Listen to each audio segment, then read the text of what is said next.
So therefore, for a particle of mass m, so for a particle of mass m, particle of mass समजा असा particle आहे ज्याचं मास काय असेल m असेल, moving with velocity v, moving with velocity v, moving with velocity, त्याची velocity किती असेल या ठिकाणची v असेल. So for a particle of mass m moving with velocity v, the kinetic energy,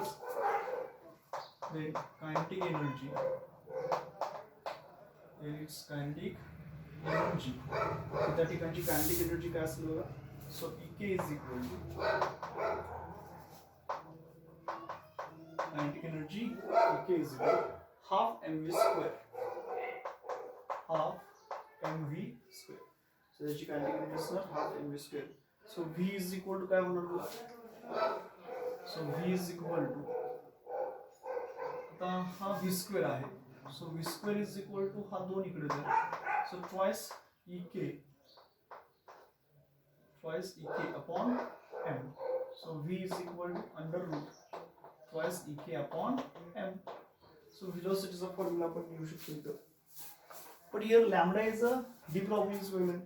So this lambda is equal to, so this lambda is equal to h upon mv. H upon mv. So h upon m as it is upon. So velocity काय आहे. So under root twice Ek upon m, तो m वरती जाईल upon twice Ek. So therefore lambda is equal to here h. तर हे मला आत लिहायचं असेल तर मी काय लिहिणार m स्क्वेअर लिहिणार. सो आतमध्ये काय आहे बघा under root twice m. So lambda will be h upon under root twice m. So for a charged particle of charge q accelerated from rest through potential difference v, the work done is qv. So this provides the kinetic energy Ek is equal to qv. So lambda is equal to h upon under root twice m Ek. Twice m as it is. Ek means qv. Okay. So this relation holds for any charged particle like electron, proton, or for even charged ions, where m is corresponds to the mass of the charged particle. Of course, when v is very large, so that the speed of particle becomes close to the speed of light, such an equation will not be applicable. So you will learn about other effects in such a situation in higher classes.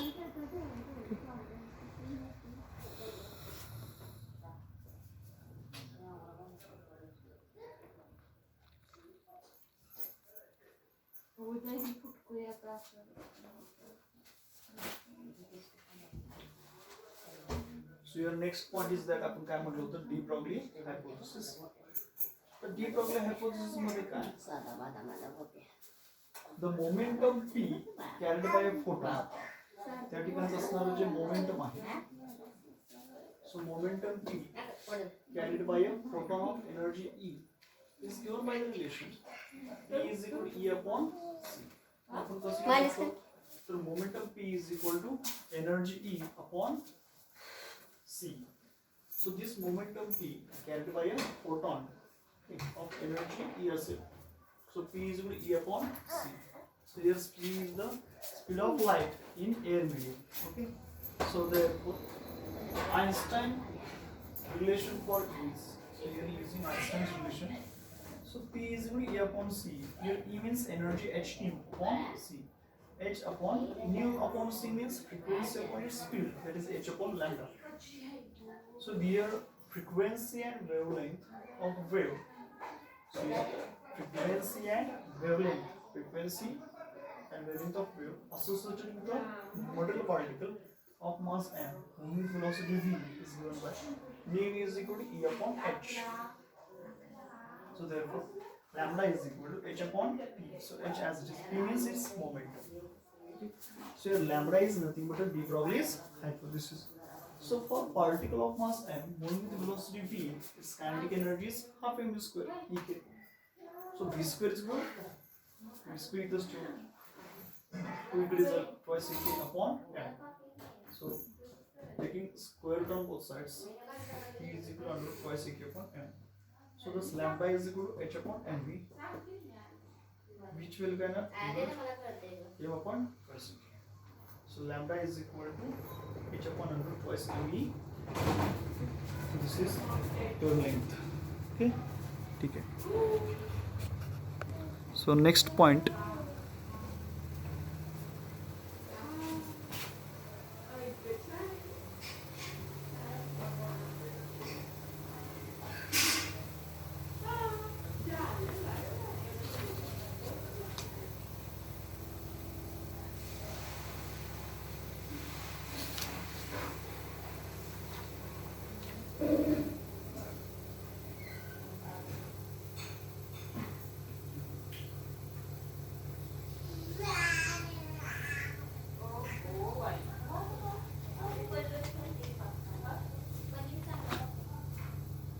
So next here,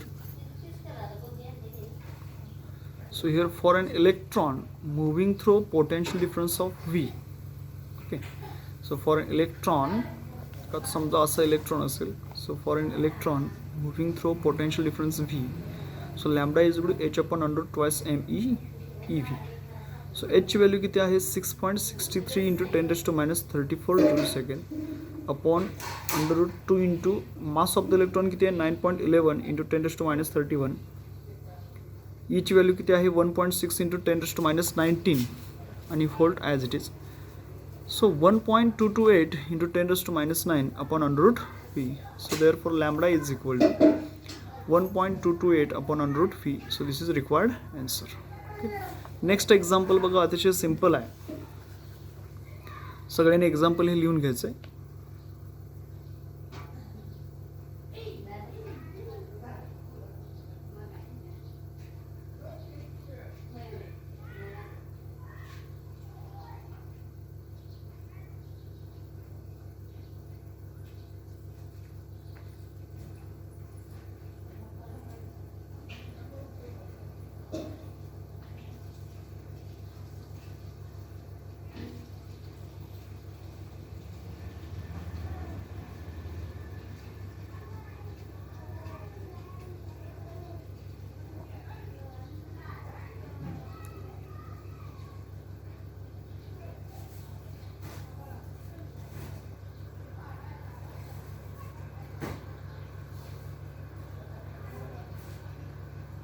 so next example सगळ्यांनी write down करायचं आहे.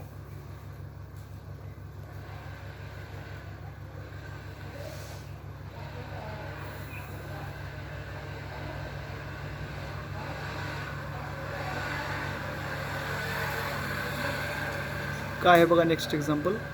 अन electron is accelerate, एक minute दिसत नाही का अजून, हां आता दिसते का बघा. An electron is accelerated through potential of 120 volt. So find its de Broglie's wavelength. Okay, बघा.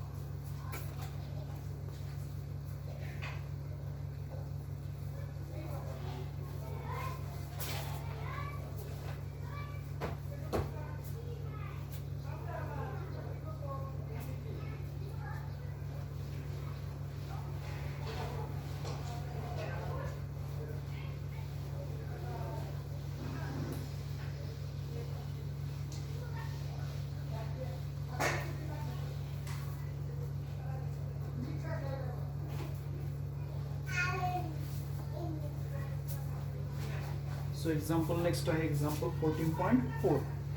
ते आपल्या इथं पाहायचं आहे. सो नेक्स्ट एक्झाम्पल बघा, example 14.4.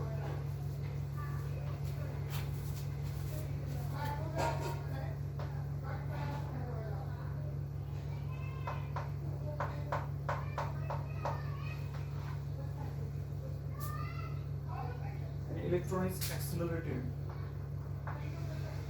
An electron is accelerated.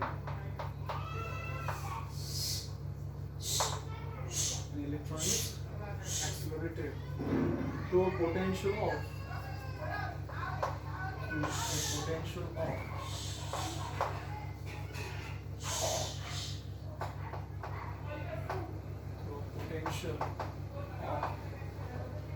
120 volt.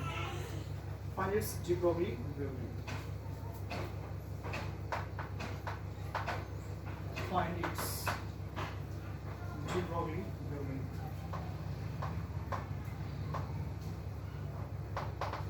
Find its de Broglie wavelength.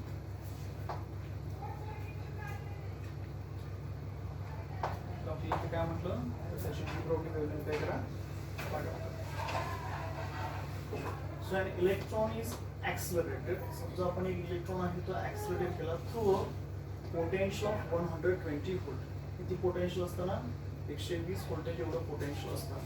So here find its de Broglie. तर आपण इथं de Broglie wavelength find out करायची. सो गिवन व्होल्टेज किती आहे बघा 120 volt. So here we know that so we तो माहिती आहे काय माहिती आहे we know that lambda is equal to 1.228 upon under root v. इथं आपण वापरणार आहोत. So lambda is equal to 1.228 under root v. Therefore 120 is equal to. आता एक एक्झाम्पल कसं सॉल्व करायचं तर लक्षात घ्या. काही मुलांना लॉग टेबलची अडचण असेल. लॉग टेबल कसं वापरायचं तर मी इथं आता लॉग टेबलनं तुम्हाला समजावून सांगणार आहे. So by using log table आपण कसं सॉल्व करू शकतो.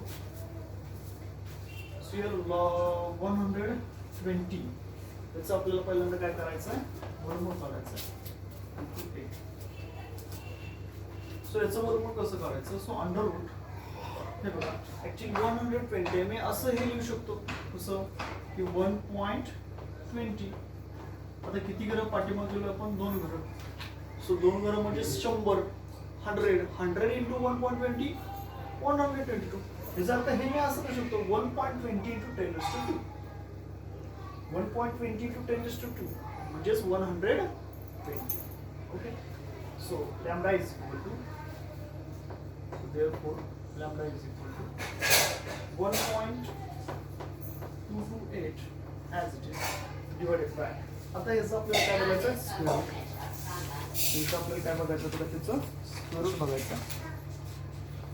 So here square roots from 1 to 10.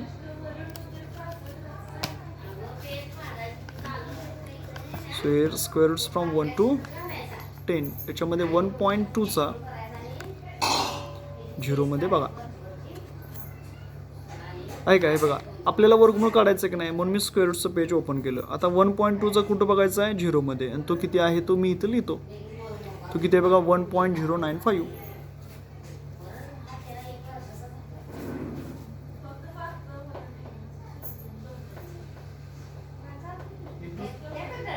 आता स्क्वेअर आणि स्क्वेअर रूट कॅन्सल होईल राईट. फक्त किती आहे 10 राईट. म्हणजेच 1.228 डिवाइडेड बाय याला जर आपण 10 ने मल्टिप्लाय केलं तर हा एक डिजिट फुल जाईल. किती बघा 10.95. So 1.228 divided by 10.95. So lambda is equal to log of 1.228 minus log of 10.95. जेव्हा दोन संख्यांची भागाकार आहे तेव्हा आपण काय घेतो त्यांची असणारी सबट्रॅक्शन घेतो. तो काय ना बघा सबट्रॅक्शन काय ना. So log of 1.228 minus log of 10.95. Therefore lambda is equal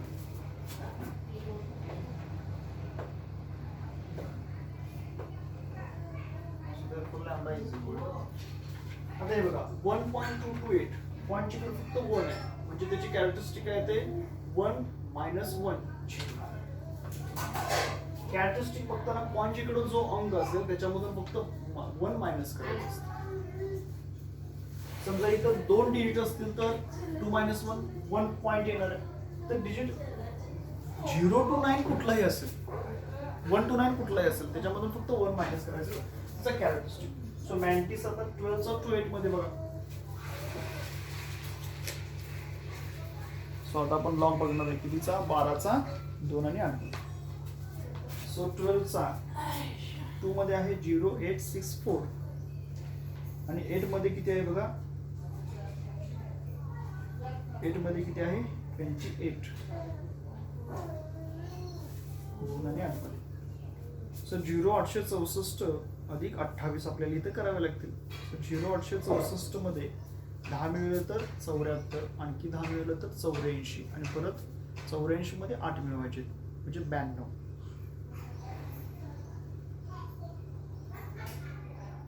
so 0892. So 0892 minus. आता याच्यामध्ये तुम्हाला म्हटलं 1 आहे 0 आहे त्यानंतर पॉईंट म्हणजे पॉईंटच्या इकडे 2 डिजिट आहेत ते कुठलेही असू देत. So 2 digit minus 1 digit, so 1 point. आता 10चा 95 मध्ये बघायचा. सो बघा इथं दाखवतो. आता कितीचा कितीमध्ये बघायचं आपल्याला, 10चा 95 मध्ये. हे बघा 10 इथं कुठं आहे, इथं आहे. सो 10चा 9 मध्ये किती आहे बघा 0374. ओके. आणि परत कितीमध्ये बघायचं आहे 5 मध्ये. 5 मध्ये बघत असताना इकडं मीन डिफरन्सेसमध्ये यायचं. ते किती आहे बघा 21. 0374 मध्ये 21 ॲड करा. 74 मध्ये 21 ॲड करा. सो 4 आणि 1 5, 7 आणि 2 9 आणि 3 ॲज इट इज. सो 395 बघा. 74 प्लस 10 करा किती होतं 84. 84 मध्ये प्लस 10 ॲड करा 94. 94 मध्ये 1 ॲड करा 95. सो 0395.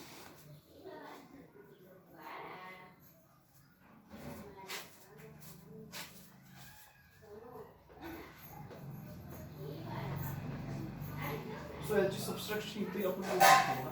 कसं आहे 0.0892 मायनस 1.0395. बरोबर आहे का बघा. 0.0892 मायनस 1.0395. सो सगळ्यांनी दिसते का बघा ते. आता कशी सबस्ट्रॅक्शन करतात हे पण तुम्हाला बघायला लागणार. सो 2 मधून 5 जातात का बघा. सो जात नाहीत. सो मी याचं काय करतो 2चं 12 करतो. सो हा 1 कुठून घेतला, इथून घेतला. इथं 8 राहतील ना. सो 12 मधून 5 जातात का, जातात. 12 मधून 5 गेले 7. अगेन 8 मधून 9 जातात का, नाही. सो इथं मी 1 देतोय तो कुणाकडून इथून. इथं 7 राहतील. सो अगेन 18 मायनस 9 राहतील किती बघा 9 राहतील. त्यानंतर 7 मायनस 3 4 राहतील. इथे स्टॉपच झालं. इथे स्टॉप झालं. सो 7 मायनस 3 4 राहतील. Again 0 minus 0 0. Again 0 minus 1. So इथं आता आपण 10 नाही करू शकत. So 0 minus 1 minus 1. सो हे इथे येणार लॅम्बडा इज इक्वल टू बार 1. याला म्हणायचं बार 1.0497. सो याचा इथं आता आपण अँटीलॉग बघायचा. अँटीलॉग ऑफ. सो याचा अँटीलॉग आपल्याला इथं बघायचं. अँटीलॉग ऑफ हे सगळं आपल्याला फाइंड आउट करायचं आहे. आता अँटीलॉग बघत असताना पॉईंटच्या इकडच्या डिजिटचा पहिल्या स्टेपमध्ये काही यूज नाही. त्याला सेकंड स्टेपमध्ये आपण पॉईंट शिफ्ट करण्यासाठी यूज करणार आहोत. सो द अँटीलॉग बघायचा आपल्याला ह्याचा पॉईंटच्या इकडचा 0.0497 याचा अँटीलॉग बघायचा आहे.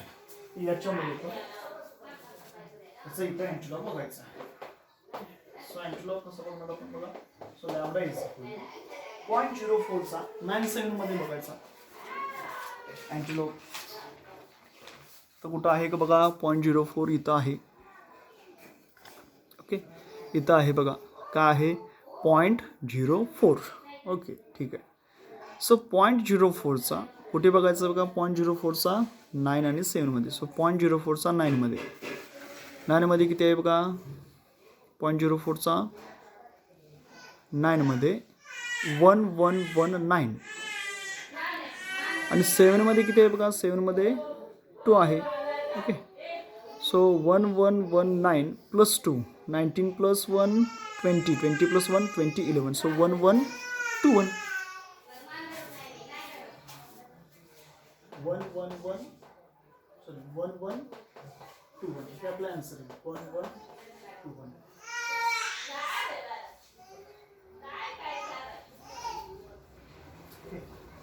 सो 1 1 2 1 आता इथे लक्ष द्या सगळ्यांनी दिसते का त्या पण आन्सर लिहिलेला आहे फक्त काय दिलेलं नाही आता पॉईंट आपल्याला द्यायचं आहे इथं ओके सो पॉईंट आपल्या इथं कुठं आहे बार 1 आहे सो इथे कसं आपण कॅरेक्टरिस्टिक बघत असताना सबस्ट्रॅक्ट केलं पण तसं इथे एक मिळवायचं बार 1 प्लस 1 0 सो आपला पॉईंट कुठं असणार इथं असणार ओके पॉईंट आपला कुठं असेल इथं असेल तर इथं बार 1 प्लस 1 काय ना 0 so different answer is that lambda is equal to 0.1121 nanometre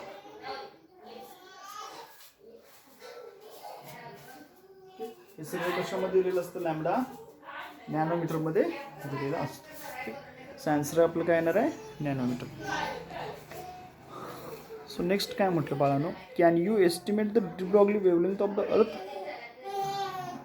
the expression p is equal to e upon c defines the momentum of photon can this expression be used for momentum of an electron or photon असा प्रश्न आहे so use your brain power can you estimate the de Broglie wavelength of the earth असा question आहे can you tail सांगा म्हटलेलं आहे the expression p is equal to e upon c defines the momentum of a photon can this expression be used for momentum of an electron or photon असा question आहे shortly after the existence of photons particles associated with electromagnetic waves was postulated it was also experimentally found that electrons subatomic and atomic particles like protons and neutrons also exhibit wave properties so wavelength associated with an electron of energy is the order of few angstrom unit okay so हा आपला point या ठिकाणी झालेला आहे next आपण आता point बघायचा आहे Davisson and Germer experiments okay so next point इथं आपण स्टडी करणार आहोत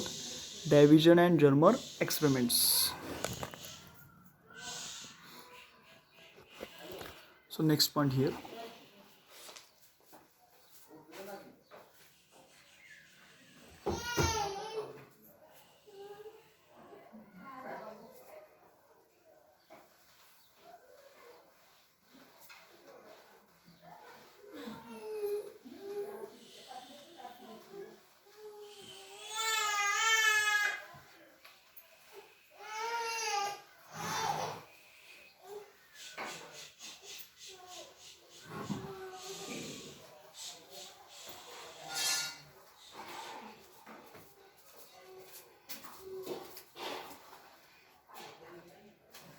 माझ्याबरोबर सगळ्यांनी डायग्राम पण काढायचे आहे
This is a schematic of Davidson and Germer experiment. हे आपलं काय स्केमॅटिक आहे, डेव्हिजनचं आणि जर्मरचं एक्सपेरिमेंटचं स्केमॅटिक सिम्बॉल आहे.